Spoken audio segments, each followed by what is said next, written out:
just want to share with you, right now to those who have submitted their final and midterm exams. Okay. So as checked, these are the only people who submitted. These are the only students who submitted their midterms and final exams.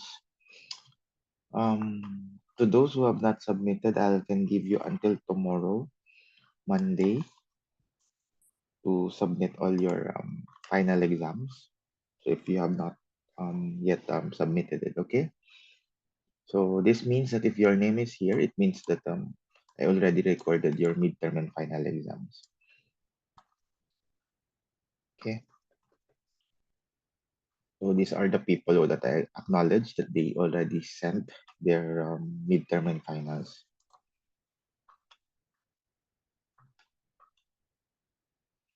So right now, we're going for the last module that we're going to study, the modules 11 and 12.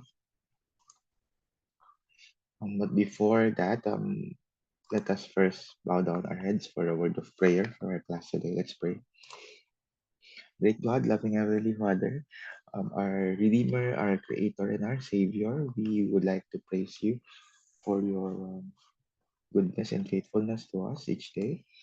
And as we have our lessons for this afternoon, may you guide us with the Holy Spirit, and may you always enlighten us for all the things that we need to do each day. In Christ's holy name I pray. Amen. Okay, let me share with you for our last module for today. Okay, so we will begin with problem solving and decision making. So according to this, effective leadership is a delicate balance of numerous attributes, but two essential skills stand out as fundamental pillars. So it is very important that as leaders, there would be, had these skills. So these are the last two skills that we need to understand and we need to inculcate in our minds and hearts, since so leadership is not just like a stable flow, but there may be challenges along your leadership, especially in an organization or especially in our churches. So a leader's ability to navigate challenges and make informed choices can determine the success of an organization, team, or project. So, what's the significance of problem solving? So, problem solving is the art of finding solutions to complex or ambiguous issues. So, when we say problem solving, in leadership context, it often involves identifying obstacles, analyzing the root causes, and devising strategies to overcome them. So, when we have problem solving, whatever organization it is, like it may be church, it may be organization, it may be corporate setup, business setup, problem solving is important. Okay, especially just what I've said. The flow of an organization is not limited to a stable flow, but sometimes there may be problems along the way. But problems is it might be healthy as long as you can face it in a healthier way. So there are attributes for you as a leader to have this problem solving. So first is adaptability. So in today's fast-paced world, change is constant. Leaders who can effectively solve problems are better equipped to adapt to new circumstances and keep their teams on track. So when we say adaptability, from the word itself, adapt, the problems on the past may differ from the problems for today. So it is very important that as leader, you are knowledgeable or you are all aware of what are the things that you encountered or may encounter in today's generation, especially on the church. Today, on the previous, for example, in the church setting, on the previous years like 1960s, 1970s, 1980s, um, There's no social media. There's no freedom for people to express themselves, especially on social media, because there are limited um, communication vessel. But right now, since there is social media, so there is on the positive side, there is an easier for people to communicate and for people to express themselves. On the bad side of it, so since there is social media, so for example, in the church setting, whatever our church posts or your ministry is posting, it reflects your church. Okay, and there is right now you say that if something is trending right now, so there are different people who can share something, etc. So in the different setting, in a different setup, we should our leader should be adaptable to all the changes, whatever their age is. Okay. Next is innovation. Since we're in the fast-paced society right now and we are in the modern times, so problem solving encourages creative thinking. When we say innovation, you innovate for you to solve a specific problem, but not only solving, you are also improving.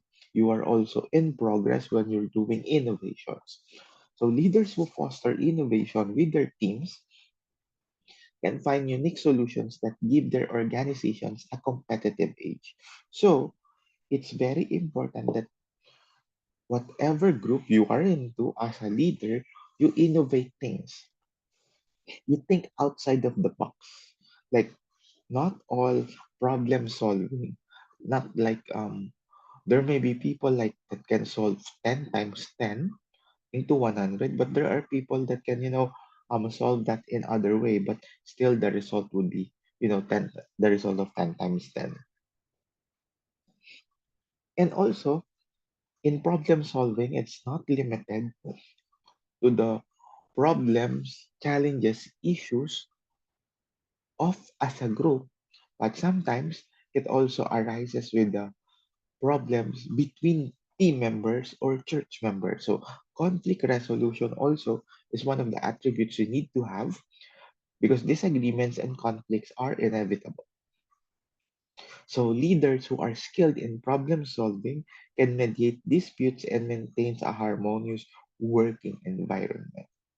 So if we say that the church, the group should not have conflict, so it's inevitable. There may always be conflict because we have different personalities, we came from different background, but sometimes you have different goals, so you need to align that for you to solve that specific problem, especially conflict within the church organization. Another one in problem solving is the efficiency. Effective problem solving streamline processes so that leaders can identify inefficiency and implement improvements, ultimately saving time and resources.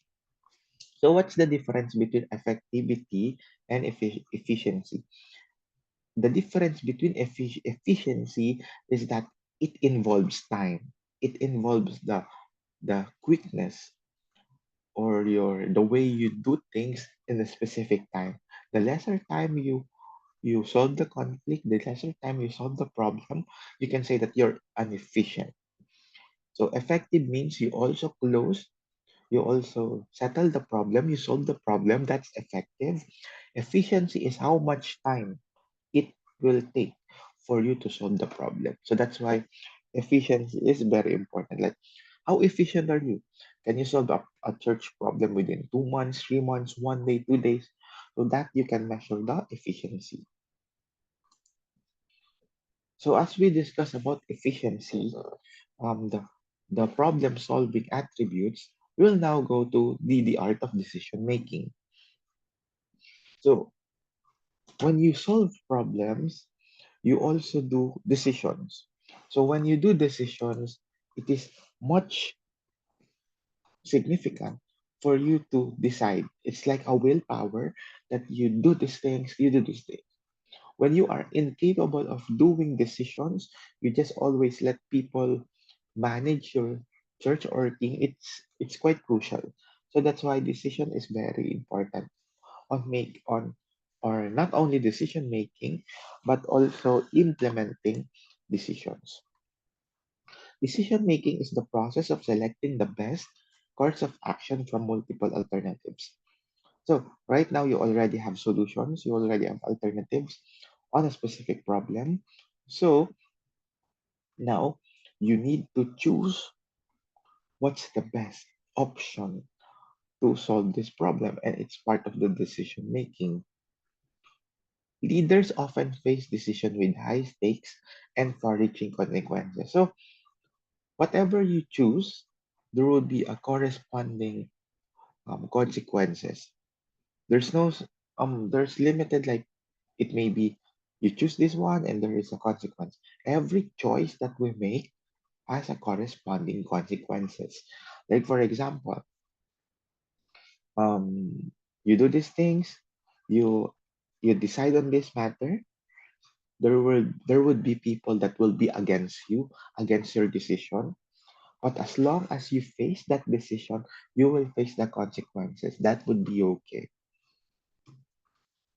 So in terms of decision making, these are the points that you need to understand. So responsibility. So leaders bear the responsibility for the choices they make. For the choices you make, we as leaders, you as leader or soon to be leader, must have this sense of responsibility. I think I can use the word sense of responsibility. So a well considered decision can lead to success, while a poor one may have adverse effects on the entire organization. So you as leader should have not responsible for whatever it takes. It's not like after you implemented or you make and made the decision, okay, that's not my okay, okay, I already solved that's that. No. As a leader, after you made the decision, you should have that responsibility. That okay, I made the decision. This will be I will bear the consequence of what I will do. If you've done bad decisions, so accept the consequences of that bad decisions. If you do good decisions, so great. You should just follow the things that you need to do. Okay, I'll just resend the module to those who have just attended the module 11 and 12. Hope you can save this one. This is the last module for this class that until 11 and 12. Okay, so risk management. So as I say, as I said, when you do decisions, there will be consequences, and equal to consequences are the risks that involves. So in a negative side, there would be risk. In the positive side, there would be rewards. So leaders must balance these factors to make informed choices that minimize potential harm. Okay, that's why it's very important for you to understand these things and this matter so that before you made that decision after you solve a problem, you can clearly assess it. And since I've said about efficiency, on the part of decision making, you have to need time management. Decisions need to be communicated clearly and effectively to the leader. Leaders who excel is in this skill inspire confidence and understanding among their followers. So, so it's um important as well that decision making should be done within a specific time frame. So that's why you as a leader can have what we call the skill of time management. And the last, okay, and the last would be the personal leadership development. So it will be just I'll just have these 3 points for you because personally, I believe that personal leadership development should not be dictated on different personalities, on different um, temperaments on different people. That's why I just input some of the points, the 3 points that you need to understand for you to develop your own personal leadership. So the first thing for you to establish is establish personal prayer. Whatever you establish, the development or progress or the improvement you need to have you on you personally, you should start it with a personal prayer, not only with a corporate prayer of group prayer, but establish a personal prayer on your personal development.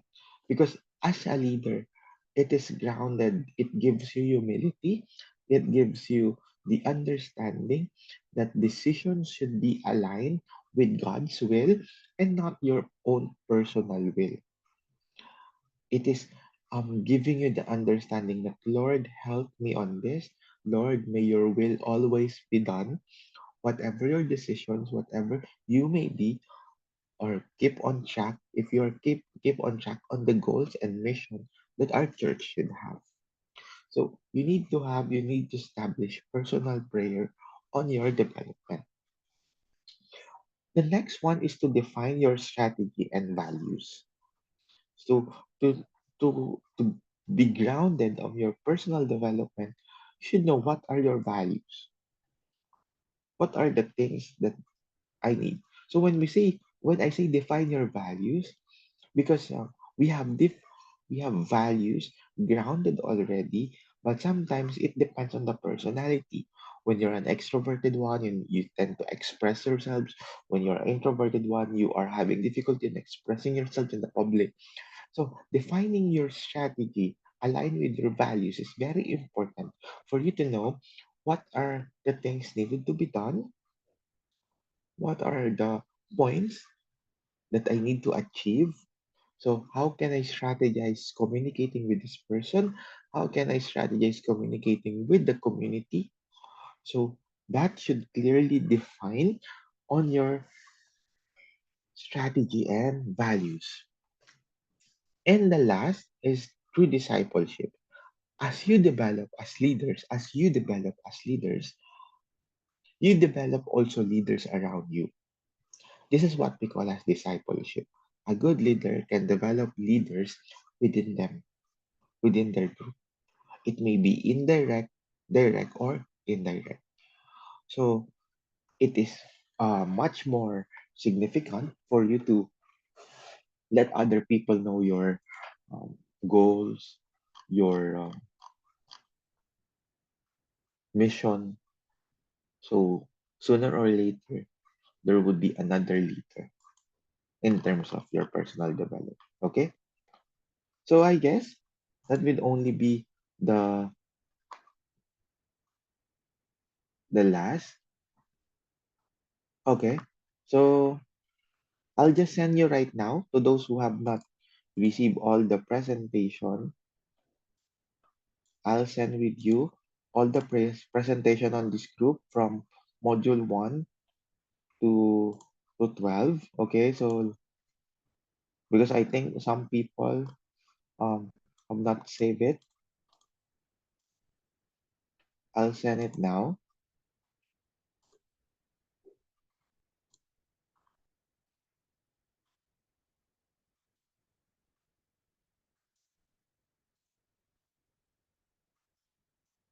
So these modules are already complete.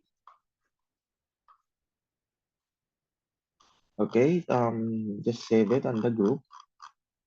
So I save it so you can have that one. So those are 12 modules that I prepared. So just want also to share. Okay, these are the people who have already submitted their midterm and final exams. Okay, I think that your midterm and final exam. Okay. Are there any other students who have not yet submitted or we will submit? So these are the or are there people who have I forgot to record?